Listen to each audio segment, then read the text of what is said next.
ये कहानी दिसंबर 2016 की है। मैं लखनऊ से बनारस जा रहा था गंगा सतलुज एक्सप्रेस में ओवरनाइट ट्रेन। मेरी सीट S5 कोच में थी, लेकिन कुछ टेक्निकल इशू की वजह से मुझे एक पुराने कोच S7 में शिफ्ट कर दिया गया। S7 में ज्यादा पैसेंजर्स नहीं थे, सिर्फ 3-4 लोग, सब चुपचाप बैठे थे। करीब मिडनाइट को ट्रेन चली। बहुत ठंड थी और विंडोज पे फॉग जमा था।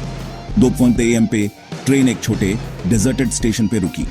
नाम का बोर्ड इतना रस्टी था कि मैं PRH ही नहीं पाया। जगह बिल्कुल साइलेंट थी, नो लाइट्स, नो साउंड्स। अचानक एक लंबा आदमी ट्रेन में चढ़ा। उसने एक पुराना ब्लैक कोट और हैट पहना था और एक एंटीक लैंटर्न पकड़ी हुई थी। अजीब बात यह थी कि मुझे उसकी फुटस्टेप्स की आवाज ही नहीं आई। सब कुछ बिल्कुल साइलेंट था। वो S7 में आया और मेरे सामने वाली सीट पे बैठ गया। मुझे लगा कोई ओल्ड ट्रैवलर होगा, लेकिन उसका फेस बिल्कुल एक्सप्रेशनलेस था। उसकी आईज धंसी हुई थी, जैसे सदियों से बंद ही ना हुई हो। मुझे डर लग रहा था, लेकिन नींद आ गई और मैं सो गया। करीब 3:30 AM पे एक तेज स्क्रीम से मेरी नींद खुल गई। किसी लड़की की आवाज थी, हेल्प के लिए चिल्ला रही थी। मैं घबरा के इधर उधर देखा। मेरे सामने वाली सीट खाली थी। वो ओल्ड मैन गायब था और जो लड़की 2 बर्ड्स आगे बैठी थी वो भी मिसिंग थी।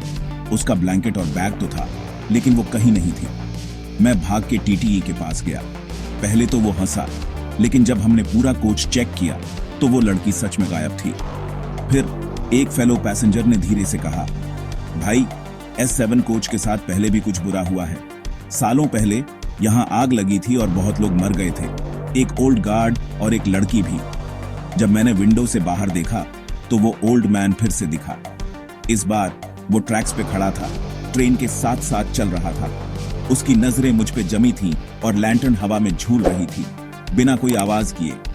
आज तक मुझे उस कोच का नंबर याद है, S7, और तब से मैंने कभी नाइट ट्रेन में अलोन ट्रैवल नहीं किया।